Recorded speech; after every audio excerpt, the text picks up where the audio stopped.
नमस्कार विद्यार्थी मित्रांनो. वाहन चालकाची परीक्षा संपली. आता आपल्याला तयारी करायची मुलाखतीची आणि मुलाखतीला तयारी करत असताना आपल्याला व्यवस्थित उत्तरं ही त्या पॅनलला देणं आवश्यक आहे. पण एक गोष्ट लक्षात ठेवा विद्यार्थी मित्रांनो, की आपण ज्यावेळेस पॅनलच्या समोर जातोय त्यावेळेस भीती, शाशकता ही प्रत्येकाच्या मनामध्ये असते, की कितीही अभ्यास पूर्ण केला तरी थोडीशी भीती ही मनामध्ये असते आणि ही सर्वांच्याच असते. ते तुम्हालाच भीती वाटते किंवा मुलाखतीची भीती वाटते असं सर्वसाधारण असतं, जनरल असतं.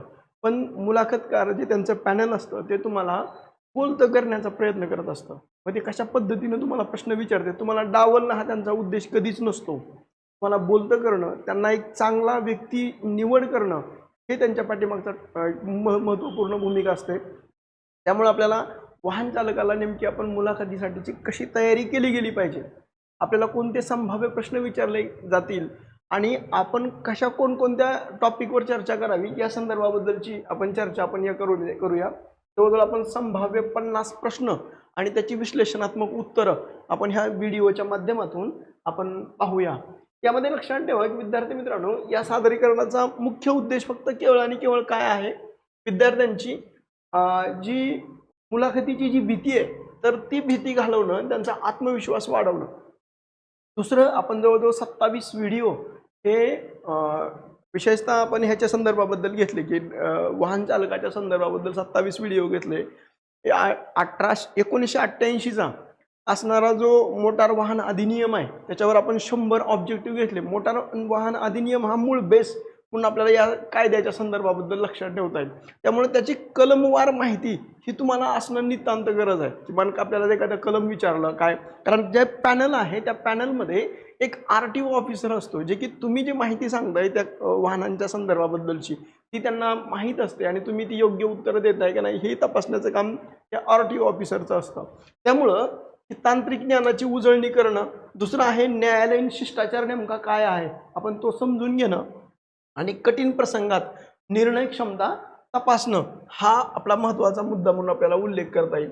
आता सगळ्यात महत्त्वाचं आहे की ज्यावेळेस तुम्हाला पहिल्या भागामध्ये आपण काय करूया की ते तुम्हाला ज्यावेळेस आतमध्ये या असं ज्यावेळेस आतमध्ये येऊ का असं ज्यावेळेस तुम्ही विचारताय त्यावेळेस सगळ्यात महत्त्वाचं स्वतःबद्दलची माहिती आणि न्यायालयीन क्षेत्राची निवड का केली म्हणजे वैयक्तिक ओळख आणि अभिरुची या संदर्भाबद्दलची माहिती सांगायची. आता सगळ्यात महत्त्वाचं आहे की तुमची ओळख देत असताना सगळ्यात महत्त्वाचं काय करायचं, तुम्ही थोडक्यात ओळख सांगायची. साधारणतः 35 ते 40 सेकंदामध्ये काय सांगायचं आहे, तुमचं पूर्ण नाव, तुमचं मूळ गाव, शिक्षण, ड्रायव्हिंग अनुभव हे तुम्ही स्पष्टपणाने ते व्यक्त सांगायचं आहे. म्हणजे उदाहरणार्थ मी डॅश डॅश असा पाटील आहे, मी कोल्हापूरचा रहिवासी असून मला किती वर्षाचा अनुभव आहे ड्रायव्हिंगचा, साधारणतः 10 वर्षाचा अनुभव आहे हे तुम्ही सांगितलं पाहिजे. किंवा तुमचं जे काही 2 वर्षाचा, 5 वर्षाचा, 7 वर्षाचा जो काही तुमचा ड्रायव्हिंगचा अनुभव आहे तर तो अनुभव तुम्ही व्यक्त केला पाहिजे. हे तुम्ही शॉर्टकट हे माहिती तुम्ही सांगितली पाहिजे. दुसरं सगळ्यात महत्त्वाचं आहे की तुम्ही वाहन चालक हे क्षेत्र का निवडलं. म्हणजे तुम्हाला प्रश्न विचारला की हे वाहन चालक हा क्षेत्र का निवडलं, कारण ड्रायव्हिंगची आवड, सुरक्षित प्रवासाची ओढ असल्याचं सांगा आणि सर्वात महत्त्वाचं आहे जबाबदारीची जाणीव असल्याचं हे अधोरेखित करा. त्याच्यानंतरचं नेक्स्ट आहे न्यायालयीन सेवा. आता समजा तुम्हाला असं प्रश्न विचारला की उच्च न्यायालयात काम करण्याची तुमची इच्छा आहे का. आता आपण फॉर्मच भरलाय तर आपली इच्छा आहे म्हणूनच आपण ते करतोय. म्हणून याच्याशी समर्पक उत्तर काय द्यायचंय की लक्षात ठेवा, उच्च न्यायालय ही न्यायालयीन एक न्यायदानाची पवित्र संस्था आहे आणि अशा ठिकाणी न्यायमूर्तीच्या सेवेत राहून आपलं कर्तव्य बजावणं हे मला आदर वाटतं. अशा पद्धतीचं म्हणजे संस्थेबद्दल आदर व्यक्त होणं महत्त्वाचं आहे. बऱ्याच विद्यार्थ्यांना लिहित असताना किंवा जे PDF जे आपण पाहतोय तर ते उभं राहत असताना थोडीशी अडचण येते. तर मी डिस्क्रिप्शन बॉक्समध्ये माझा व्हॉट्सअप ग्रुपची लिंक पाठवतो. त्याच्यामध्ये तुम्ही काय करा की मला व्हॉट्सअपला किंवा त्या ग्रुपमध्ये जॉईन व्हा, मला व्हॉट्सअपला हाय पाठवा. तुमचं कोणतं आहे, ड्रायव्हिंग आहे, पोलीस आहे म्हणजे शिपायाची आहे की क्लार्कची आहे, त्यानुसार मी ती PDF तुम्हाला शेअर करतो. म्हणजे त्यानुसार, कारण बऱ्याच विद्यार्थ्यांना असतं की ही आम्हाला जर PDF मिळाली तर अधिक सोपं राहील. म्हणजे आपण तर सांगतोय पण तुम्हाला जर PDF असेल तर तुम्ही ती व्यवस्थित आणखी तयारी करता येईल. त्यासाठी मी तुम्हाला ती PDF देखील जरूर व्हॉट्सअप ग्रुपमध्ये तुम्ही जॉईन व्हा, वैयक्तिक मला हाय पाठवा. त्याच्यानुसार मी तुम्हाला ती PDF किंवा तुम्ही ड्रायव्हिंगसाठी आहे म्हणून तर ती सांगा, त्यानुसार मी तुम्हाला ती पाठवतो. त्याच्यानंतर आहे सरकारी ड्रायव्हर आणि खाजगी ड्रायव्हर याच्यामधला फरक काय असतो हे तुम्हाला जर त्यांनी विचारलं तर सगळ्या सांगा की सरकारी सेवेत विशेषतः न्यायालयात प्रोटोकॉल आणि शिष्टाचार हे शिस्तीचं अनन्यसाधारण हे महत्त्व आहे, हे त्याच्यातून अधोरेखित झालं पाहिजे. दुसरं सगळ्यात महत्त्वाचं आहे तुमच्या कामाच्या अनुभवाच्या संदर्भाबद्दल. तर तुम्हाला प्रश्न विचारला की तुमच्या ड्रायव्हिंग अनुभवाबद्दल सांगा, मग तुम्ही वाहन प्रकाराबद्दल सांगा. जसं आपण त्या व्हिडिओमध्ये पाहिले पूर्वी LMV म्हणजे लाईट मोटर व्हेकल म्हणजे 7,500 म्हणजे वजनाचं जे असेल त्याच्या आतलं आहे, तर ते LMV लाईट मोटर व्हेकल आहे. आणि दुसरं जे आहे तर ते म्हणजे जड वाहनं, तर त्याच्या संदर्भाबद्दलची माहिती सांगा. म्हणजे आजवर किती किलोमीटर वाहन चालवलंय याचा अंदाजे आकडा तुम्ही त्यांना सांगू शकताय किंवा मला एवढ्या याचा अनुभव आहे. दुसरं आहे की ते म्हणजे तुम्ही कधी अपघाताला सामोरे गेला आहात का, आणि जर समजा गेला असाल तर त्याच्यातून तुम्ही काय शिकला. इथं मात्र खरं सांगा की माझ्याकडून आतापर्यंत एकही अपघात झाला नाही असं नाही. ज्यावेळेस गाडी शिकतो त्यावेळेस कुठं ना कुठं थोडा ना काही अपघात हा होणं निश्चितच आहे. कुणीच असं म्हणू शकत नाही की माझ्याकडून होऊ शकत नाही. पण लक्षात ठेवा की इथं प्रामाणिकपणाला खरं यश असतं. म्हणून लक्षात ठेवा तुम्ही कधी अपघाताला सामोरे गेला आहात का, तर असल्यास त्याच्यामधून काय शिकला हे प्रामाणिक उत्तर असावं. अपघात टाळण्यासाठी आता तुम्ही काय विशेष काळजी घेत आहात. समजा त्या अपघातातून तुम्ही शिकले तर आता याच्यानंतर तुम्ही विशेष अशी काळजी नेमकी काय घेताय, किंवा स्पीडमध्ये बदल केलाय किंवा कशामध्ये, किंवा नेमकी तुम्ही आणखी वेगळी दुसरी कोणती काळजी घेताय त्या संदर्भाबद्दलची माहिती सांगा. समजा एका चालकासाठी धैर्य का महत्त्वाचं आहे असं जर विचारलं गेलं, आता समजा सिग्नल लागले आपल्याला जायचंय पण आपल्याला तो ग्रीन सिग्नल किंवा येलो सुरू होत नाही तोपर्यंत आपण थांबतो, हे एक धैर्यच आहे. आणि आपण ती मानसिकता टिकवून ठेवली पाहिजे. म्हणून ट्रॅफिकमध्ये किंवा आपत्कालीन परिस्थितीमध्ये डोकं शांत ठेवून अचूक निर्णय घेण्याची धैर्याची गरज असते. घाईने घेतलेले निर्णय हे धोकादायक ठरू शकतात.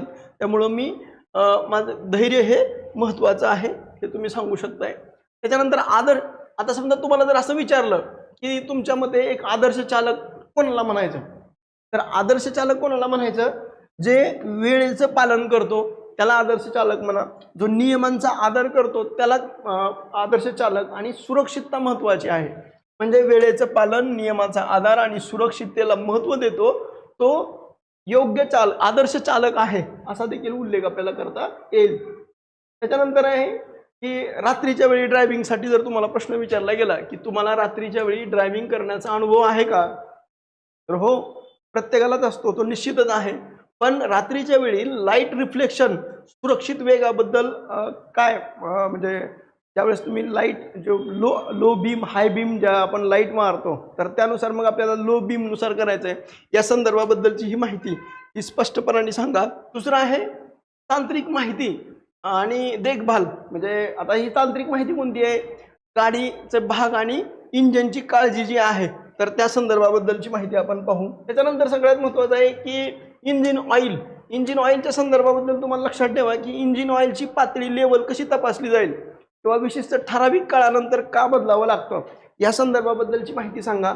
ओव्हर हिटिंग, यामध्ये गाडी चालवताना इंजिन जास्त गरम झालं तर तुम्ही कोणती पावलं उचलताय, म्हणजे ओव्हर हिटिंग जर झालं तर तुम्ही कोणत्या पद्धतीनं ते ओव्हर हिटिंग कमी करताय, तर हे देखील तुम्ही स्पष्टपणाने त्यांना नमूद करा. इंजिनची काळजी कशी घ्याल, आता लक्षात ठेवा गाडीचं इंजिन आहे, नियमित तपासणी करणं हा चालकाच्या दिनचर्येचा भाग असतो. म्हणजे ऑइल डिपिस्टिक तपासणं, कुलंट पातळी पाहणं, बेल्टची स्थिती चेक करणं हे आपल्याला नियमित करायचं आहे. दुसरं आहे रेडिएटर आणि बॅटरीच्या संदर्भाबद्दल जर प्रश्न विचारला तर लक्षात ठेवा रेडिएटरचं मुख्य कार्य काय आहे, तर लक्षात ठेवा कुलंटऐवजी फक्त पाणी वापरणं आहे का, असं असल्यानंतर त्याला योग्य उत्तर तुम्ही सांगू शकता. किंवा बॅटरीची देखभाल, बॅटरीची टर्मिनल्स कशी स्वच्छता ठेवावी किंवा बॅटरी डिस्चार्ज झाली तर ते तुम्ही कसं ओळखाल, हे तुम्हाला तुमच्या ड्रायव्हिंगच्या अनुभवानुसार तुम्ही त्या पद्धतीनं तुम्ही त्यांना उत्तरं देऊ शकता. त्याच्यानंतर टायर आणि स्पार्क्स प्लगच्या संदर्भाबद्दल जर प्रश्न विचारला, म्हणजे टायर प्रेशर आहे, टायरमध्ये हवा कमी असल्यास इंधनावर काय परिणाम होतो, जास्त असेल तर टायरवर नेमका काय परिणाम होतो, तर त्याबद्दल माहिती सांगा. किंवा स्पार्क प्लग म्हणजे पेट्रोल इंजिनमध्ये स्पार्क प्लग काय भूमिका असते, ते खराब झाल्यानंतर गाडी कशी वागते याबद्दलची माहिती त्यांना सांगा. एअर क्लीनर आणि कुलंटच्या संदर्भाबद्दल जर प्रश्न विचारला की एअर क्लिनिंग आहे म्हणजे हवेचं फिल्टर स्वच्छ का असावा, असा ज्यावेळेस प्रश्न विचारला त्यावेळेस तो घाण असल्यास तो काय होतो, इंजिनावर ताण येऊ शकतो अशा संदर्भाबद्दल सांगता. किंवा कुलंटचं महत्त्व लक्षात ठेवा, हिवाळ्यात किंवा उन्हाळ्यात कुलंटची भूमिका ही कशा पद्धतीनं बदलते याबद्दलची ही माहिती तुम्हाला आहे. पुन्हा त्याच्यानंतर आहे डॅशबोर्ड आणि ब्रेकच्या संदर्भाबद्दल प्रश्न, म्हणजे डॅशबोर्डवरील चेक इंजिन किंवा ऑइल लाईट असल्यास तुम्ही काय कराल या संदर्भाबद्दल प्रश्न विचारला जाईल. तुम्ही त्याला समर्पक अशा पद्धतीचं उत्तर ठेवा. किंवा ब्रेक निकामी होणं, की ब्रेक निकामी होण्यापूर्वी गाडी काय लक्षणं दाखवते, म्हणजे स्पीड, स्पेनी ब्रेक, पेडी किंवा नॉईज कशा पद्धतीनं देतोय, तर हे तुम्हाला त्या पद्धतीनं उत्तर तुम्ही सांगू शकताय. सर्वात महत्त्वाचं आहे रहदारीचे नियम आणि सुरक्षा व्यवस्था या संदर्भाबद्दलची चर्चा आपण करूया. आता सगळ्यात महत्त्वाचं आहे की झेब्रा क्रॉसिंग म्हणजे काय. आता लक्षात ठेवा, झेब्रा क्रॉसिंग म्हणजे काय असा ज्यावेळेस प्रश्न विचारला जातो त्यावेळेस लक्षात ठेवा, पादचाऱ्यांसाठी रस्ता ओलांडण्याची एक सुरक्षित जागा म्हणजे झेब्रा क्रॉसिंग होय. आता ओव्हरटेकिंग नियम काय आहेत, ओव्हरटेकिंगचे नियम काय आहेत, तर नेहमी उजव्या बाजूने ओव्हरटेक करावं आणि जे वळण आहे त्या वळणावर काय केलं पाहिजे, ओव्हरटेकिंग करू नये अशी आपल्याला सांगता येईल.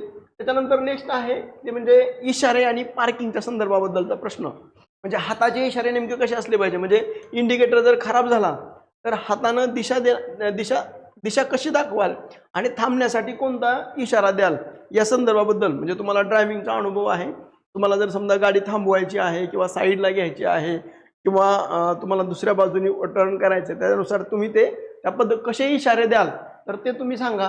किंवा गाडी उतारावर पार्किंग केली असेल तर उतारावर गाडी पार्क करताना हँड ब्रेक सोबत गिअरचा वापर तुम्ही कशा पद्धतीने करताय हेही तुम्ही सांगू शकता.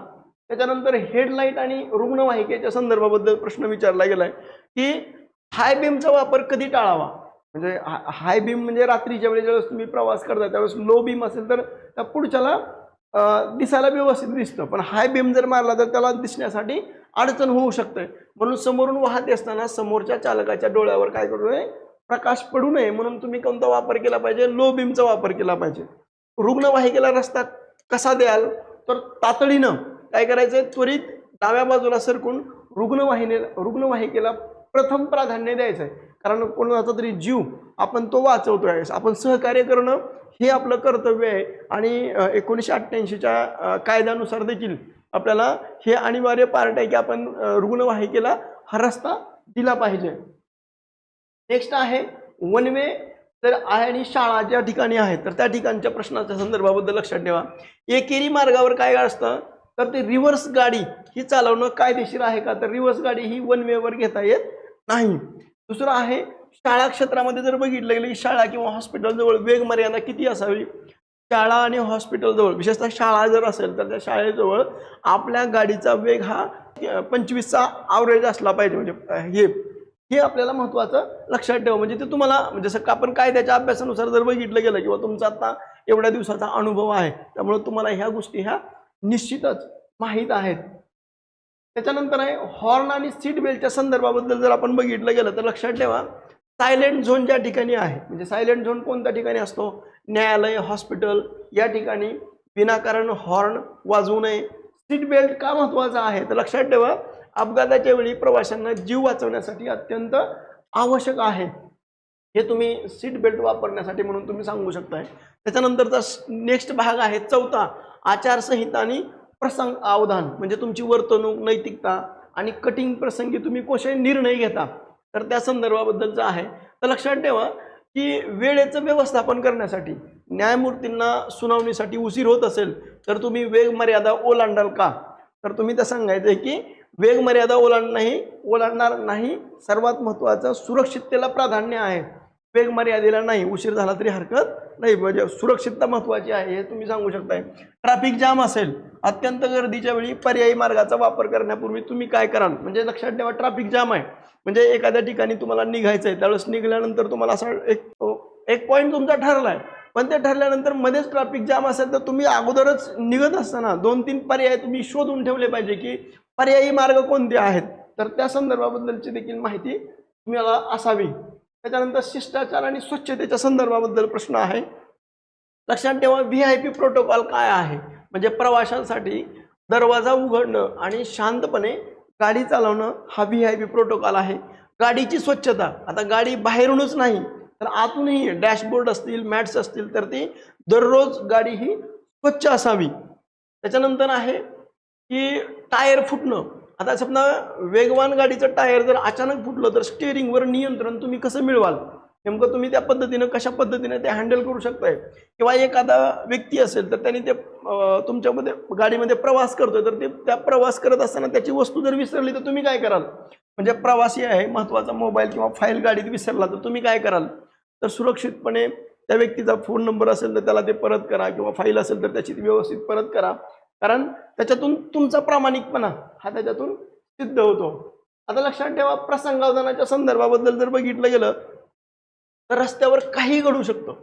एकाच उत्तम चालकाची ओळख काय असते, तर तो संकटाच्या काळामध्ये नेमका तो कसा वागतो ते असतं. म्हणून तुम्ही शांत राहणं, प्रवासाची सुरक्षितता सुनिश्चित करणं आणि त्वरित योग्य मदत मागविणं हे आपल्याला सर्वात महत्त्वाचं आहे. म्हणून हे प्रसंगावधान आहे.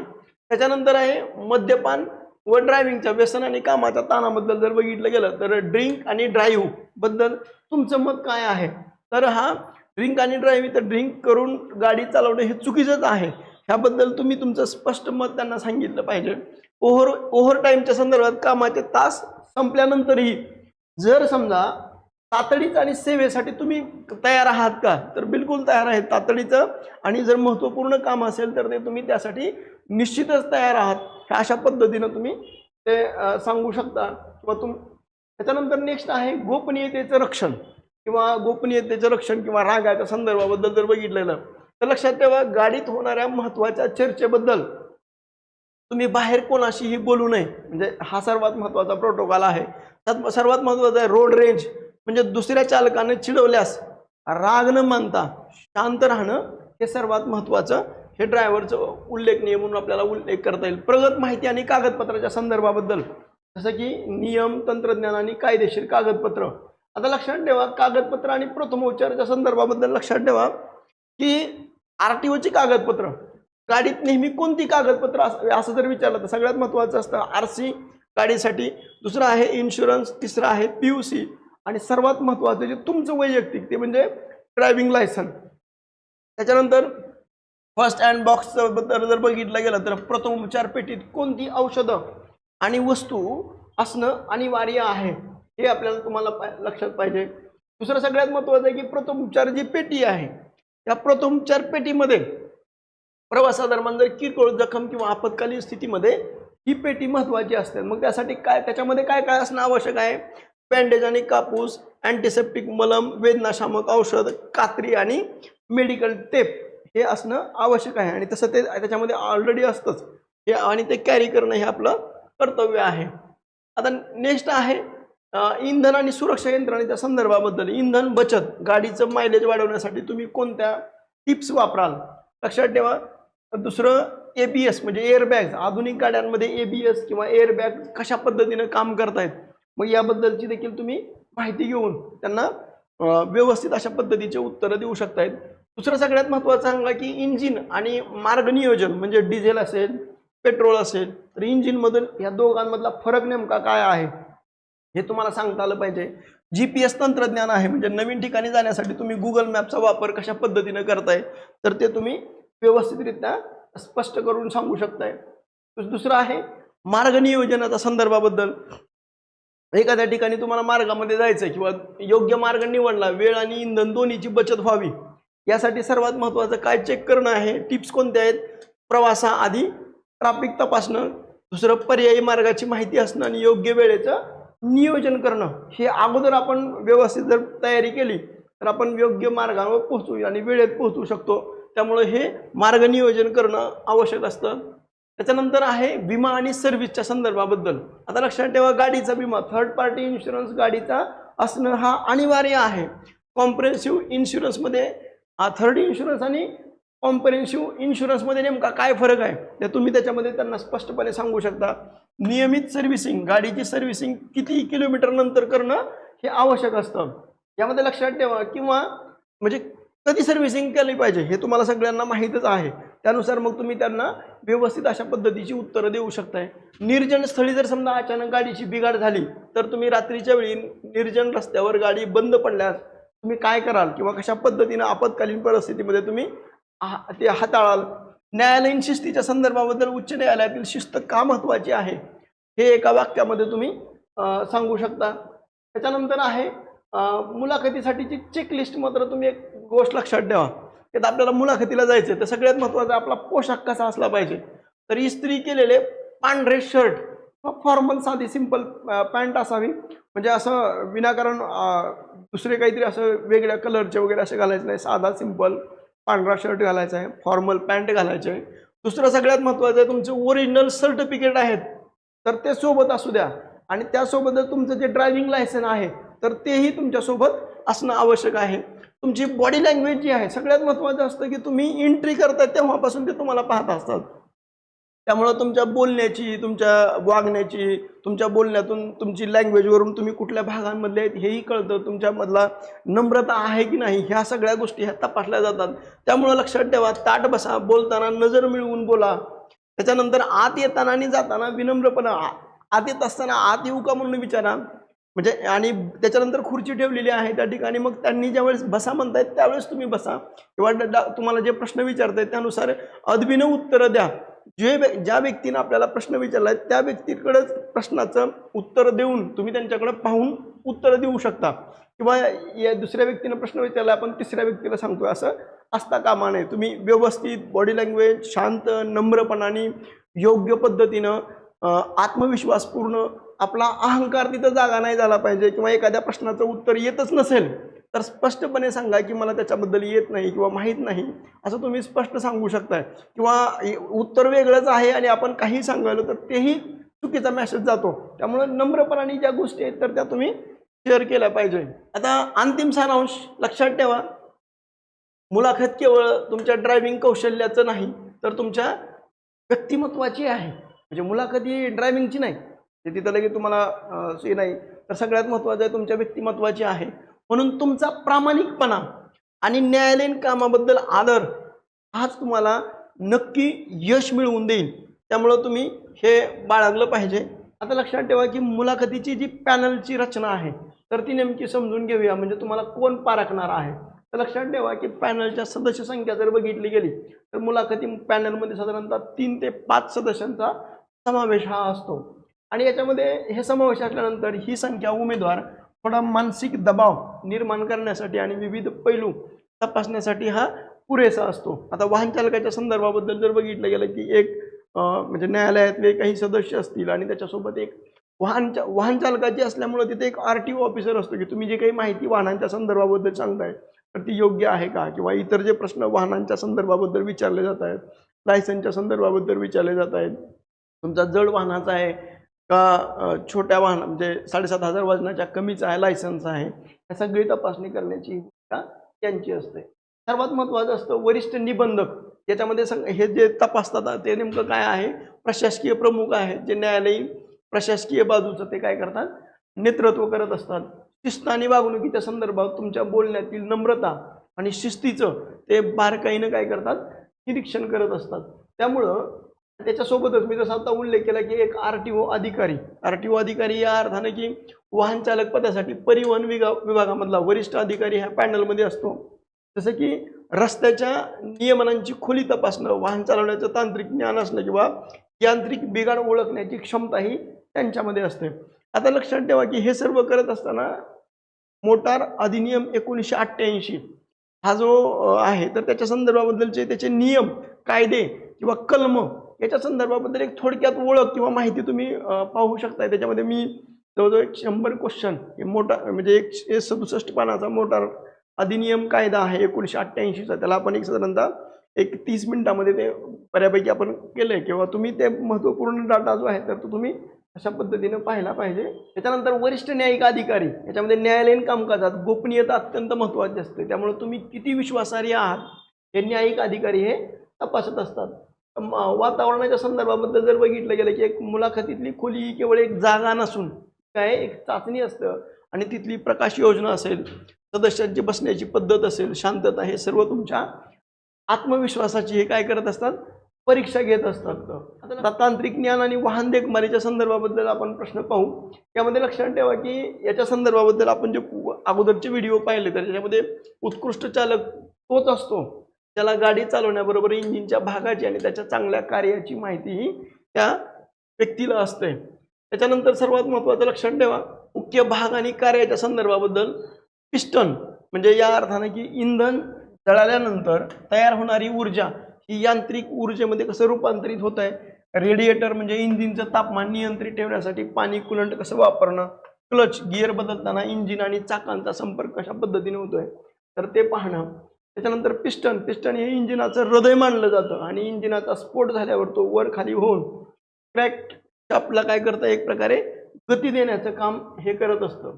रेडिएटरचं जर बघितलं गेलं तर विशेषतः हा रेडिएटर जो आहे तर इंजिन जास्त गरम होऊ नये म्हणून रेडिएटर सतत थंडावा पुरवतो. यामुळे कुलंटाची पातळी ही तपासणं आवश्यक असतं. त्याच्यानंतर आहे बॅटरीच्या संदर्भाबद्दल जर बघितलं की स्वयं स्टार्टसाठी, विद्युत उपकरणासाठी, हेडलाईट, हॉर्न याला ऊर्जा देण्यासाठी बॅटरी ही महत्त्वाची असते आणि टर्मिनल स्वच्छता ही गरजेची असते.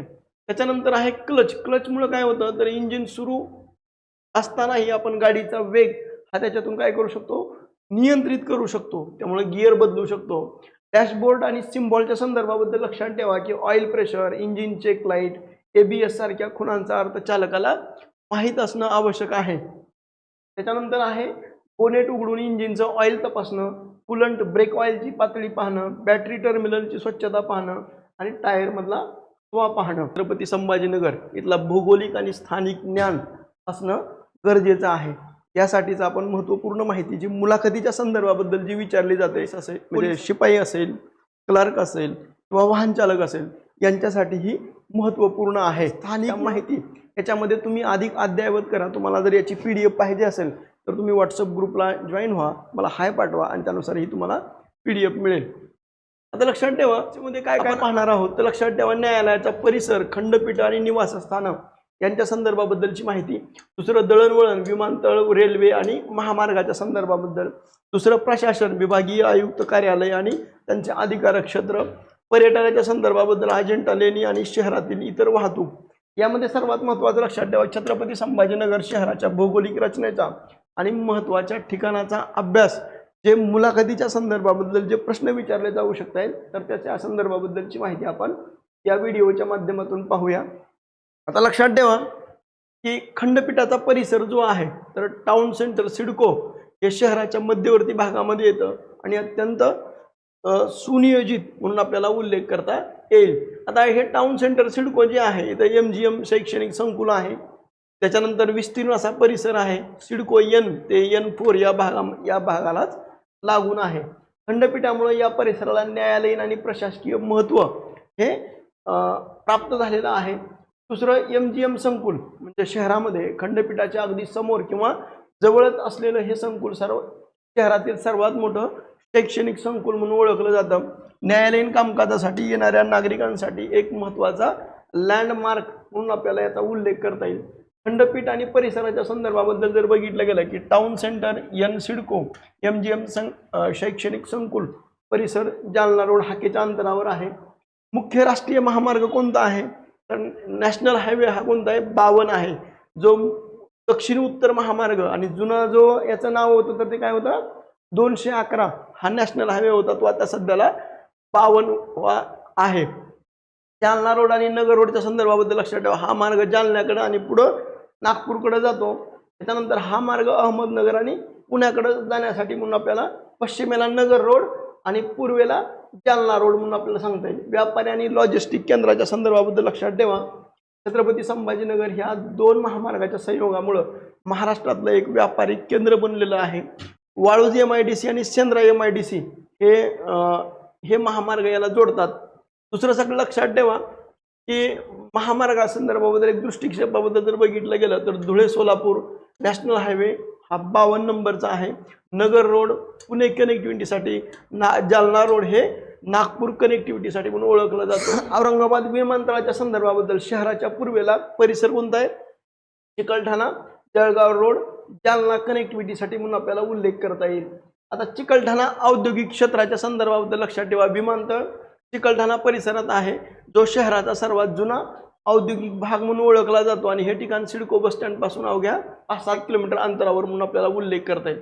आता पर्यटनाच्या महत्त्वाच्या संदर्भाबद्दल लक्षात ठेवा की अजिंठा जे लेणी आहे किंवा वेरूळ ह्या लेणी आहेत त्या भेट देणाऱ्या पर्यटकासाठी म्हणून प्रमुख प्रवेशद्वार आहे. म्हणजे विमानतळ जळगाव रोडच्या जवळ असल्यानं पर्यटकांना अजिंठ्याकडे जाणं हे सोपं होतं. मग तुम्हाला याच्या संदर्भाबद्दल एखाद्या वेळी असं विचारलं जाऊ शकतं की अजिंठ्याची लेणी आहे त्याचा कधी शोध लागला आहे, किंवा वेरूळची लेणी आहे त्या वेरूळच्या लेण्यामध्ये किती धर्मियांच्या लेण्या आहेत, किंवा 16वं लेणं नेमकं काय आहे, त्याच्यामध्ये कशा पद्धतीची रचना आहे, याच्या संदर्भाबद्दलची जी छोटी छोटी माहिती आहे तर ते तुम्हाला असणं आवश्यक आहे. म्हणजे शहरामधलं मग पानचक्की असेल, बीबी का मकबरा असेल, 52 दरवाजे असतील, किंवा औरंगाबाद लेणी असेल, किंवा इथलं जे महत्त्वपूर्ण स्थळं आहेत तर त्या संदर्भाबद्दलची माहिती असेल, किंवा सिद्धार्थ गार्डनच्या संदर्भाबद्दलची असेल, तर ह्या सगळ्या माहिती हे तुम्हाला बारीक सारीक ह्या गोष्टी तुम्हाला माहीत असणं हे गरजेचं आहे.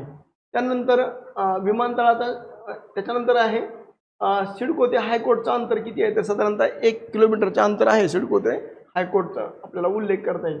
दुचाकीसाठी एक साधारणतः 4 ते 5 मिनिटाचं अंतर लागतं आणि रिक्षासाठी 2 ते 3 मिनिटाचं अंतर. आकाशवाणी मार्गे जाताना जालना रोडकडून टाउन हॉलकडून जाता येईल, किंवा N5 TV सेंटर मार्ग देखील अंतर्गत माहिती आपल्याला. त्याच्यानंतरचं आहे खंडपीठाचं कार्यक्षेत्राच्या संदर्भाबद्दल लक्षात ठेवा. औरंगाबाद म्हणजे खंडपीठाच्या अंतर्गत महाराष्ट्रातले किती जिल्हे येतात, तर ते 12 जिल्हे येतात. हे मराठवाडा विभागासाठी एक प्रमुख न्यायालयीन केंद्र म्हणून आपल्याला उल्लेख करता येईल. जिल्ह्याची प्रमुख नावाच्या संदर्भाबद्दल लक्षात ठेवा. जालना आहे, नांदेड आहे, बीड आहे आणि लातूर. त्याच्यानंतर सगळ्यात महत्त्वाचं आहे उस्मानाबाद, जे आता सध्याचं धाराशिव, परभणी, हिंगोली, उत्तर महाराष्ट्रातला जळगाव, धुळे, नंदुरबार आणि अहमदनगरचा काही भाग हा मुंबई उच्च न्यायालयाचं जे खंडपीठ जे औरंगाबाद उच्च न्यायालय म्हणून त्याला उल्लेख केला जातो, तर त्या संदर्भाबद्दलचे आपल्याला सांगता येईल. न्यायालयीन महत्त्वाच्या संदर्भाबद्दल खंडपीठ हे मुंबई उच्च न्यायालयाचं सर्वात मोठं खंडपीठ हे मानलं जातं. दुसरं कार्यक्षेत्राच्या त्याच्या दृष्टिक्षेपाबद्दल जर बघितलं गेलं तर एकूण जिल्हे किती आहेत, तर ते 12 आहेत. जालना, बीड, नांदेड आणि लातूर. आता लक्षात ठेवा की न्यायाधीशांच्या बंगल्याचा परिसर हा सहसा जजेस बंगलो हा एरिया असं म्हणून म्हटलं जातं.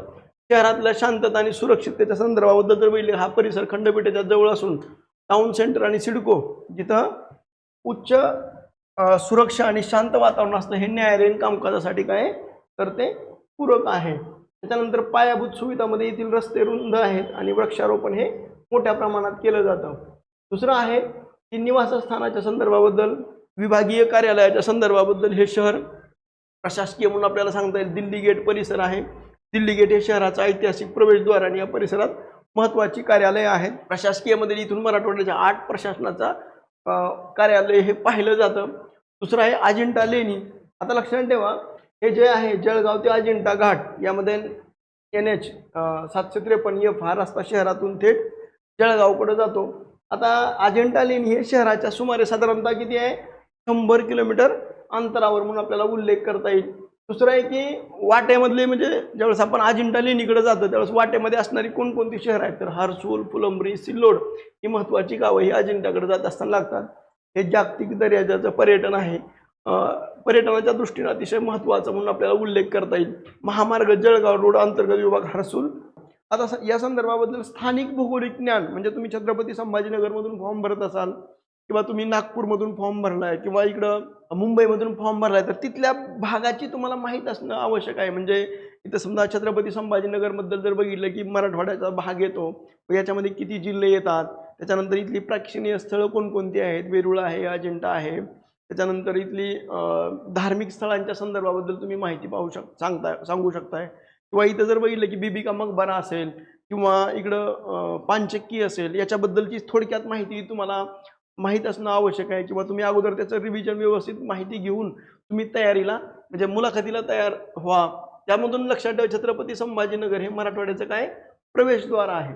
त्यामुळं रस्ते, धोरणात्मक मार्ग आणि खंडपीठाचा परिसर हे माहीत असणं हे विद्यार्थ्यांना गरजेचं आहे. सर्वात महत्त्वाचं आहे की आत्मविश्वास म्हणजे शांतपणे विनम्रपणे दिलेली अचूक उत्तरं आवाजात तुमच्या कसा असला पाहिजे, नम्रता, आणि डोळ्यामध्ये तुमच्या आत्मविश्वास असणं गरजेचं आहे.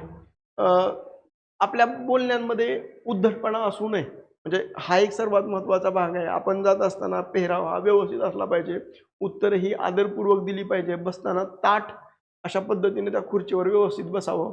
आपल्या बोलण्यामध्ये कुठेही अहंकार असता कामा नये. आपल्याला एखाद्या प्रश्नाचं उत्तर खरोखर येत नसेल तर प्रामाणिकपणे सांगा की मला ते उत्तर माहीत नाही, असं करून सांगू. कारण प्रत्येकाला सर्वच उत्तर येतील असं नसतं. त्यामुळं तुम्ही सभ्यपणाने, शांतपणाने, नम्रपणाने उत्तरं द्या. तुम्हाला मुलाखतीसाठी खूप खूप शुभेच्छा. तुमचीच निवड हो, हेही शुभेच्छा. आपण इथं थांबूया. थँक्यू.